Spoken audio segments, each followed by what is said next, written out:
بسم اللہ الرحمن الرحیم، السلام علیکم، welcome to BNS food court. امید کرتا ہوں آپ سب خیریت سے ہوں گے۔ اللہ آپ کو اپنی رحمتوں کے سائے میں رکھے۔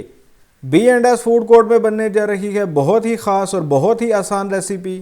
یہ ریسیپی ویسے تو ہر ٹائم سب کی فیوریٹ ہوتی ہے، لیکن رمضان میں یہ بالخصوص تیار کی جاتی ہے، تو بالکل جناب بات پکوڑوں کی ہو رہی ہے۔ ویسے تو پکوڑے بنانے بہت ہی آسان ہیں، لیکن کچھ غلطیوں کی وجہ سے پکوڑے کرسپی نہیں بنتے اور آئل بھی ان میں سوک ہو جاتا ہے۔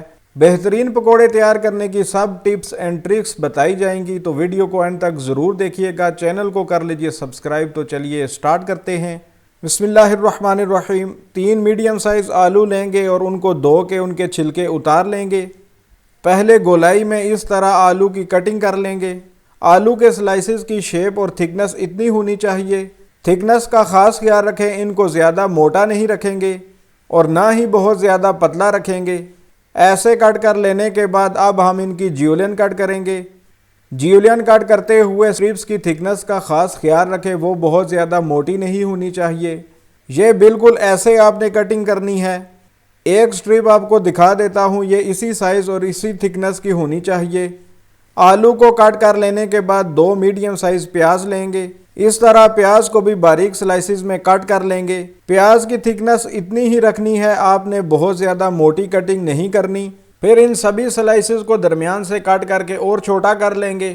کٹنگ بہت امپارٹنٹ ہے، اگر آپ نے آلو موٹے سائز میں کٹ کیے تو وہ کچے رہ جائیں گے اور بیسن باہر سے جل جائے گا، جس سے پکوڑے کڑوے ہو جائیں گے۔ کٹے ہوئے آلووں کو ایک باؤل میں ڈال دیں گے اور اس میں شامل کر دیں گے کٹی ہوئی پیاز، 1 گٹھی باریک کٹا ہوا ہرا دھنیا، 2 ٹی اسپون کٹی ہوئی لال مرچ، ایڈ کر لیں گے 1 ٹیبل اسپون خشک دھنیا، 1 ٹی اسپون انار دانہ، 1 ٹی اسپون اجوائن، 1 ٹی اسپون لال مرچ، 1.5 ٹی اسپون نمک آپ حسب ذائقہ بھی ڈال سکتے ہیں۔ ان سبھی مسالوں کو آلو اور پیاز کے ساتھ اچھے سے مکس کر لیں گے۔ اب شامل کر دیں گے 1 کپ بیسن۔ ابھی 1 کپ بیسن ہی لیں گے، اگر بعد میں ضرورت پڑی تو اور ڈال لیں گے۔ 3 ٹیبل اسپون چاول کا آٹا شامل کریں گے، اس سے پکوڑے کرسپی بنیں گے۔ پہلے ہم اسے ڈرائی مکس کریں گے، پھر ہلکا ہلکا پانی ڈال کر اس کا بیٹر بنا لیں گے۔ مجھے بیسن تھوڑا کم لگا ہے تو میں تھوڑا سا بیسن اور ایڈ کر لوں گا۔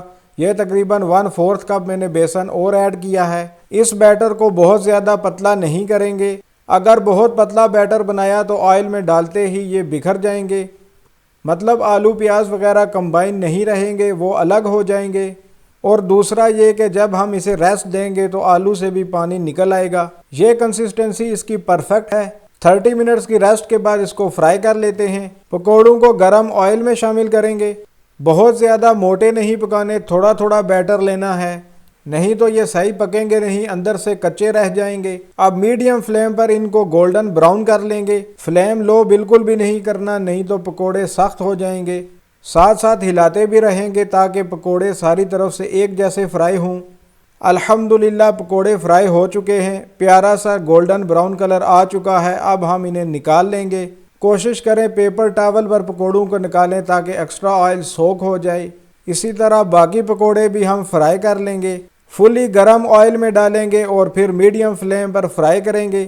بہت بڑے بڑے پکوڑے نہیں پکانے، ایک تو وہ اندر سے کچے رہ جائیں گے اور دوسرا ان کے اندر آئل جذب ہو جائے گا۔ یہ پکوڑے بھی الحمدللہ فرائی ہو چکے ہیں۔ اب ہم انہیں نکال لیں گے، یہ سرونگ کے لیے بالکل تیار ہیں۔ الحمدللہ پکوڑوں کو میں نے ٹماٹر اور ہری مرچ کی چٹنی کے ساتھ سرو کیا ہے۔ ماشاءاللہ الحمدللہ بہت ہی زبردست فرائی ہوئے ہیں۔ ماشاءاللہ الحمدللہ خوبصورت سا گولڈن براؤن کلر بھی آیا ہے۔ پکوڑے نہ ہی بہت زیادہ بڑے ہیں اور نہ ہی بہت چھوٹے، بالکل پرفیکٹ سائز ہے۔ ان پکوڑوں کی ریسیپی کو آپ بھی ضرور ٹرائی کریں، اس سے اپنی شام کی چائے اور افطار مزیدار بنائیں۔ اسی طرح ہمارے چینل پر اور بھی بہت سی سنیکس کی ریسیپیز ہیں، وہ بھی ٹرائی کریں، یہ بھی ٹرائی کریں اور ہمیں کمنٹ کر کے بتائیں کہ آپ کو یہ ریسیپیز کیسی لگی، اور ویڈیوز کو زیادہ سے زیادہ شیئر کریں اور چینل کو سبسکرائب کریں۔ تو آپ مزید دیر نہیں کرتے تو چلیے اس کو ٹیسٹ کر لیتے ہیں اور آپ کو بتاتے ہیں کہ یہ پکوڑے کتنے مزیدار ہیں۔ بسم اللہ الرحمن الرحیم۔ ماشاءاللہ اندر سے یہ بالکل پکا ہوا ہے۔ بہت ہی مزیدار ہے، بہت ہی لاجواب ہے۔ ماشاءاللہ بالکل کرسپی ہیں اور ہارڈ بالکل بھی نہیں ہوئے، اور ایکسٹرا آئل بھی بالکل ان کے اندر سوک نہیں ہوا۔ اس طرح سے پکوڑے ضرور بنائیے گا، پھر دیکھیے گا آپ کا دل کرے گا کہ بار بار اسی طرح کے پکوڑے پکا کے کھائے جائیں۔ اسی کے ساتھ اپنے اور اپنے پیاروں کا رکھیے خیال۔ اگلی ویڈیو تک مجھے دیجیے اجازت۔ اللہ حافظ۔ السلام علیکم۔